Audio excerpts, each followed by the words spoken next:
ప్రేక్షక మిత్రులారా, మీరెప్పుడైనా ఒక దేవాలయాన్ని చూసి అక్కడ కేవలం విగ్రహం మాత్రమే కాదు, ఏదో శక్తి చూస్తున్నట్టు అనిపించిందా? ఇప్పుడే నేను చెప్పబోయే కథ మీరు మరిచిపోలేరు. ఈ కథ గుప్తుల కాలంలో జరిగింది, దాదాపు అన్ని వందల సంవత్సరాల క్రితం. అప్పుడు పావురా పర్వతాల చుట్టూ ఉన్న ప్రాంతం ఓ అరణ్యమయమైన అడవి.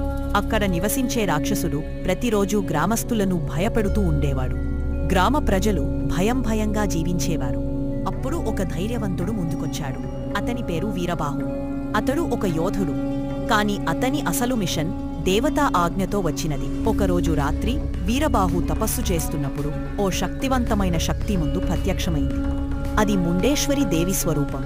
ఈ నేల పాపంతో నిండిపోయింది, నీ చేపల ద్వారానే ఈ శుద్ధి జరుగాలి అని అమ్మవారు ఆజ్ఞాపించి, అదే స్థలంలో వీరబాహు మెదటగా శిలల మధ్య పడి ఉన్న శక్తిపీఠాన్ని కనుగొన్నాడు. అతడు అక్కడే అమ్మవారి గుడిని నిర్మించడం ప్రారంభించాడు. గుడి నిర్మాణం మధ్యలోనే ఆ రాక్షసుడు వచ్చాడు. తీవ్ర యుద్ధం జరిగింది. రాత్రంతా రక్తపాతం, గర్జనలు, ఉగ్రమైన తాళభేరి శబ్దాలు.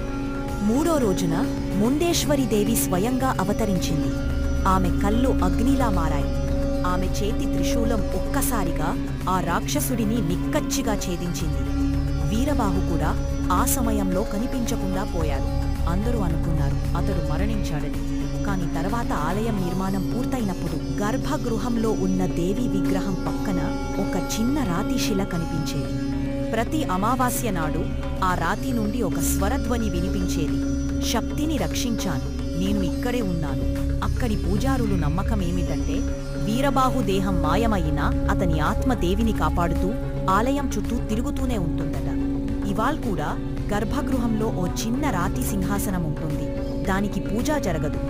ఆది నుంచి ఎవ్వరూ దానిని తాకలేరు. ఎందుకంటే అది వీరబాహుని సింహాసనం అని స్థానిక పూజారుల నమ్మకం. ఇంకొన్ని చోట్ల రాత్రి సమయంలో గర్భగృహం దగ్గర ఓ కాంతివంతమైన ఆకృతి కదులుతున్నట్టు భక్తులు చెప్తారు. ఇది కేవలం ఒక పురాణ కథలా అనిపించవచ్చు, కానీ ముండేశ్వరి దేవి ఆలయంలోకి అడుగుపెట్టిన వారికి ఈ శక్తిని నెమ్మదిగా అనుభవించాల్సిందే. ఇది ఒక మానవుడి ధైర్యం, ఒక దేవతా శక్తి మరియు ఒక ఆలయ మిస్టరీతో కూడిన మహత్తర గాథ. మీకు ఈ తెలియని కథ నచ్చిందో మా వీడియోని లైక్ చేయండి.